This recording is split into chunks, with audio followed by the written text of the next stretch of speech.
আসসালামু আলাইকুম, স্বাগতম ওয়ার্ল্ডকাস্ট সংবাদে। আমি মোহাম্মদ রায়হান আজকের সব আন্তর্জাতিক খবর নিয়ে হাজির হয়েছি। শুরুতেই জানিয়ে দিব সংবাদ শিরোনাম, তারপর বিস্তারিত। ইসরায়েল ও মার্কিন ঘাঁটিতে ইরানের ব্যাপক ড্রোন হামলা। আমাকেও খেলতে নাও, ইরান যুদ্ধে ডাক না পেয়ে কাঁদলেন কিম জং উন। কিমের মিমে হাসির রোল নেট পাড়ায়। ইরানে ৩,০০০ স্থানে হামলার দাবে যুক্তরাষ্ট্রের। ইরানে ৬,৫০০ বোমা নিক্ষেপ ইসরায়েলের ও ৩,০০০ বিমান হামলা আমেরিকার। হামলার জন্য প্রতিবেশী দেশগুলোর কাছে ক্ষমা চাইলেন ইরানের প্রেসিডেন্ট। আসসালামু আলাইকুম, স্বাগতম জানাচ্ছি ওয়ার্ল্ডকাস্ট সংবাদে। আমি মোহাম্মদ রায়হান। এতক্ষণ শুনছিলেন সংবাদ শিরোনাম, এবার বিস্তারিত। মধ্যপ্রাচ্যের ভূ-রাজনৈতিক পরিস্থিতি সাম্প্রতিক সময়ে এক অভূতপূর্ব উত্তেজনার মধ্য দিয়ে যাচ্ছে, যার একটি বড় উদাহরণ হল ইসরায়েল ও মার্কিন ঘাঁটিতে ইরানের ব্যাপক ড্রোন হামলার খবর, যা আন্তর্জাতিক সংবাদ মাধ্যমে এখন আলোচনার কেন্দ্রবিন্দুতে পরিণত হয়েছে। এবং এই ঘটনাটি কেবল একটি আঞ্চলিক সংকট নয়, বরং বিশ্ব অর্থনীতি ও আন্তর্জাতিক সম্পর্কের ক্ষেত্রে একটি বড় ধরনের প্রভাব ফেলতে শুরু করেছে বলে বিশ্লেষকরা মনে করছেন। আধুনিক প্রযুক্তির যুগে ড্রোন বা মানববিহীন আকাশযান কৌশলগত ক্ষেত্রে কতটা শক্তিশালী ভূমিকা পালন করতে পারে, এই ঘটনা তার একটি বড় প্রমাণ। কারণ প্রথাগত সামরিক সরঞ্জামের বাইরে গিয়ে এখন দূরনিয়ন্ত্রিত প্রযুক্তির মাধ্যমে এই ধরনের অপারেশন পরিচালনা করা হচ্ছে, যা প্রতিরক্ষা ব্যবস্থাকে নতুন করে ভাবাতে বাধ্য করছে। এবং একই সাথে আন্তর্জাতিক বাজার, বিশেষ করে জ্বালানি তেলের বাজারে এর একটি তাৎক্ষণিক প্রভাব লক্ষ্য করা যাচ্ছে। আপনারা যারা নিয়মিত আন্তর্জাতিক খবরের খোঁজ রাখেন, তারা নিশ্চয়ই জানেন যে মধ্যপ্রাচ্যে কোনো ধরনের অস্থিরতা তৈরি হলে তার সরাসরি প্রভাব পড়ে বিশ্বব্যাপী সাপ্লাই চেইন বা সরবরাহ ব্যবস্থার ওপর, যার ফলে বিভিন্ন দেশে নিত্য প্রয়োজনীয় জিনিসপত্রের দাম বাড়ার একটি আশঙ্কা তৈরি হয়। আর এই কারণেই বিশ্ব নেতারা এবং জাতিসংঘ বারবার আলোচনার মাধ্যমে এই ধরনের পরিস্থিতি শান্ত করার আহ্বান জানাচ্ছেন। এই পর্যায়ে আপনাদের কাছে আমার একটি প্রশ্ন: আপনারা কি মনে করেন আধুনিক এই ড্রোন প্রযুক্তি ভবিষ্যতের আন্তর্জাতিক সম্পর্ক এবং নিরাপত্তার সমীকরণকে পুরোপুরি বদলে দিচ্ছে? আপনাদের মতামত অবশ্যই নিচে কমেন্ট করে জানাবেন, কারণ আপনাদের বিশ্লেষণ আমাদের কাছে অত্যন্ত গুরুত্বপূর্ণ। এবং সেই সাথে আমাদের চ্যানেলের এই ধরনের গভীর বিশ্লেষণমূলক কন্টেন্ট যদি আপনাদের ভালো লেগে থাকে, তবে ভিডিওটিতে একটি লাইক দিতে ভুলবেন না এবং চ্যানেলটি সাবস্ক্রাইব করে বেল আইকনটি প্রেস করে রাখবেন, যাতে কোনো গুরুত্বপূর্ণ আপডেট আপনাদের মিস না হয়। ফিরে আসছি মূল প্রসঙ্গে। এই হামলার খবরের পর থেকেই সংশ্লিষ্ট দেশগুলোর প্রতিরক্ষা ব্যবস্থা সর্বোচ্চ সতর্কাবস্থায় রাখা হয়েছে এবং আন্তর্জাতিক কূটনৈতিকরা অবিরাম চেষ্টা চালিয়ে যাচ্ছেন যাতে পরিস্থিতি আরও জটিল আকার ধারণ না করে। কারণ এই মুহূর্তে বিশ্বের অর্থনীতি এমন একটি অবস্থায় রয়েছে যেখানে নতুন করে কোনো বড় ধরনের সংঘাত পুরো বিশ্বকে একটি দীর্ঘমেয়াদী অর্থনৈতিক মন্দার দিকে ঠেলে দিতে পারে, যা কোনো দেশের জন্যই মঙ্গলজনক নয়। আন্তর্জাতিক রাজনীতি এবং সংঘাতের মতো চরম গুরুগম্ভীর বিষয়ের মধ্যেও ইন্টারনেট দুনিয়া বা নেট পাড়ায় মাঝে মাঝেই এমন কিছু মজার ঘটনা বা মিমের জন্ম হয় যা সাধারণ মানুষকে একটু হাসির খোরাক জোগায়। আর ঠিক এমনই একটি ঘটনা ঘটেছে উত্তর কোরিয়ার নেতা কিম জং উনকে ঘিরে, যেখানে সোশ্যাল মিডিয়ায় ছড়িয়ে পড়া বিভিন্ন মিমে দাবি করা হচ্ছে যে ইরান ও অন্যান্য দেশের মধ্যকার এই উত্তেজনায় তাকে কোনো গুরুত্ব দেওয়া হয়নি বা তাকে এই খেলায় ডাকা হয়নি বলে তিনি নাকি কেঁদে ভাসিয়ে দিচ্ছেন, যা নেট দুনিয়ায় রীতিমতো হাসির রোল ফেলে দিয়েছে। আসলে বর্তমান যুগে সোশ্যাল মিডিয়া এমন একটি প্ল্যাটফর্ম হয়ে দাঁড়িয়েছে যেখানে বিশ্বের যে কোনো বড় এবং সিরিয়াস ঘটনাকে কেন্দ্র করেও সাধারণ মানুষ তাদের নিজস্ব রসবোধের মাধ্যমে মিম তৈরি করে, যা মূলত এক ধরনের কোপিং মেকানিজম বা মানসিক চাপ কমানোর উপায় হিসেবে কাজ করে।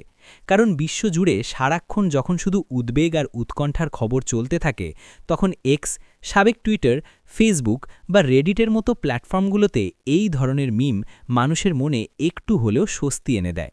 আপনারা যারা সোশ্যাল মিডিয়ায় অ্যাক্টিভ, তারা নিশ্চয়ই গত কয়েকদিনে কিম জং উনের এই মজার মিমগুলো দেখেছেন, যেখানে তাকে একজন অভিমানী শিশুর মতো উপস্থাপন করা হয়েছে, যে কিনা বড়দের খেলায় অংশ নিতে না পেরে হতাশ।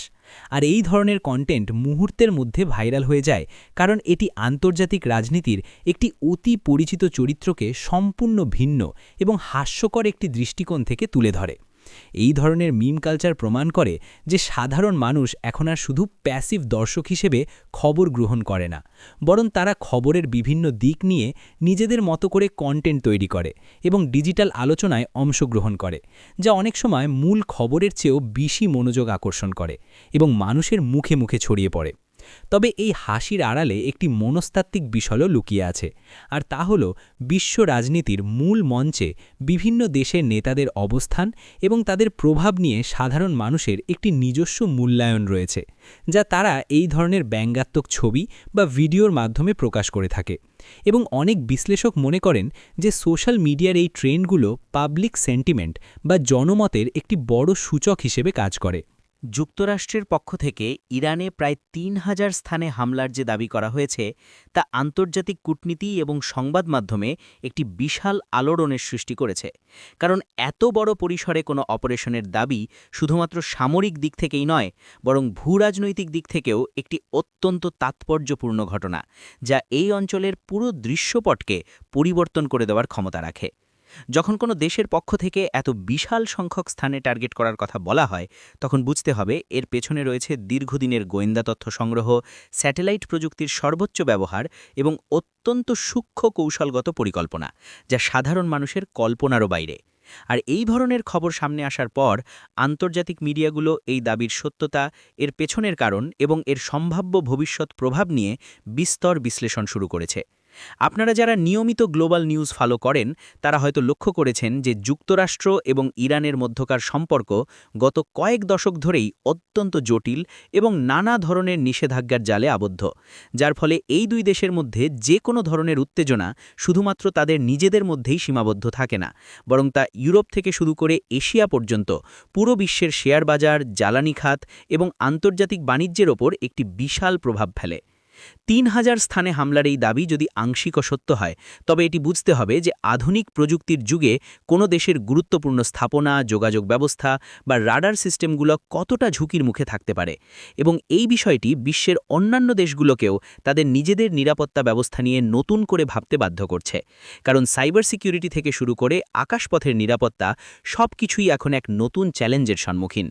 এই পরিস্থিতিতে প্রতিবেশী দেশগুলো চরম উৎকণ্ঠার মধ্যে রয়েছে, কারণ এত বড় মাত্রার কোনো ঘটনা ঘটলে স্বভাবতই সীমান্ত নিরাপত্তা, আকাশপথের ব্যবহার এবং সম্ভাব্য শরণার্থী সমস্যার মতো বিষয়গুলো সামনে চলে আসে, যা সামাল দেওয়া ওই অঞ্চলের দেশগুলোর জন্য একটি বিশাল অর্থনৈতিক ও লজিস্টিক। খবরে বলা হচ্ছে যে ইরানে ইসরায়েলের ৬,৫০০ বোমা নিক্ষেপ এবং আমেরিকার ৩,০০০ বিমান হামলার মতো একটি অবিশ্বাস্য এবং বিশাল পরিসংখ্যান সামনে এসেছে, যা শুনলে যে কারো মনে প্রশ্ন জাগতে পারে যে আধুনিক যুগে এত বিশাল মাত্রার আকাশপথের অপারেশন কিভাবে সম্ভব এবং এর পেছনের আসল প্রেক্ষাপট ঠিক কতটা বিস্তৃত।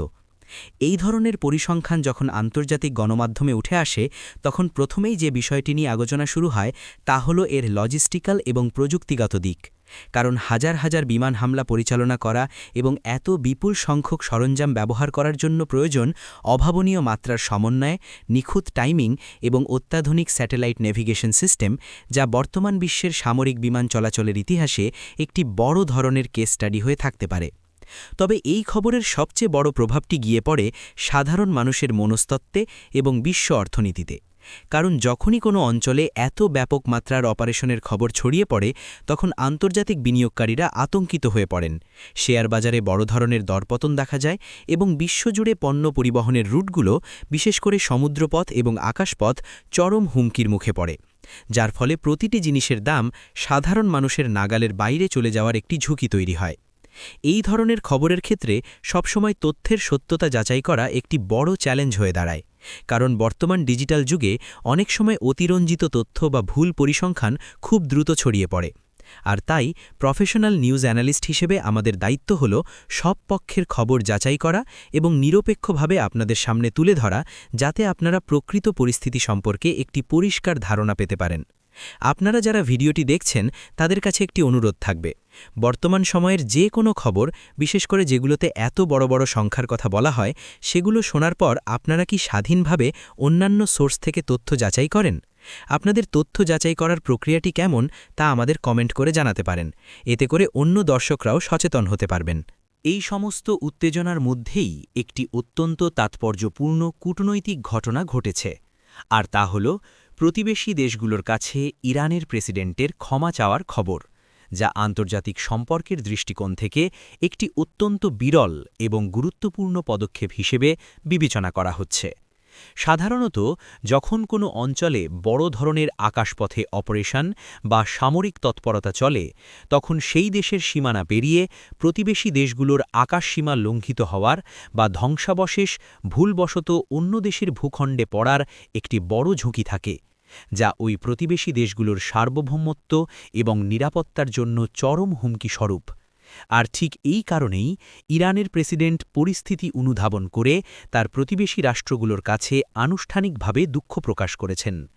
এই ক্ষমা চাওয়ার বিষয়টি প্রমাণ করে যে ইরান তাদের প্রতিবেশী দেশগুলোর সাথে সম্পর্ক খারাপ করতে চায় না এবং তারা চায় আঞ্চলিক স্থিতিশীলতা বজায় থাকুক। কারণ মধ্যপ্রাচ্যের মতো একটি সেন্সিটিভ জোনে, যেখানে দেশগুলোর অর্থনীতি এবং বাণিজ্য একে অপরের সাথে ওতপ্রোতভাবে জড়িত, সেখানে কোনো প্রতিবেশী দেশের সাথে ভুল বোঝাবুঝি হলে তা পুরো অঞ্চলের জন্য একটি ভয়াবহ অর্থনৈতিক বিপর্যয় ডেকে আনতে পারে। আপনারা যারা কূটনীতি বোঝেন তারা জানেন যে আন্তর্জাতিক মঞ্চে একজন রাষ্ট্রপ্রধানের ক্ষমা চাওয়া কোনো সাধারণ ঘটনা নয়। এর পেছনে থাকে অনেক হিসাব নিকাশ, ব্যাক চ্যানেল আলোচনা এবং ভবিষ্যতে অর্থনৈতিক ও বাণিজ্যিক চুক্তিগুলো টিকিয়ে রাখার এক আপ্রাণ চেষ্টা, যা সাধারণ মানুষের চোখের আড়ালেই ঘটে থাকে। এই ঘটনার পর প্রতিবেশী দেশগুলো, বিশেষ করে গালফ বা উপসাগরীয় দেশগুলোর প্রতিক্রিয়া কেমন হয় তার উপর নির্ভর করছে আগামী দিনের মধ্যপ্রাচ্যের রাজনৈতিক সমীকরণ।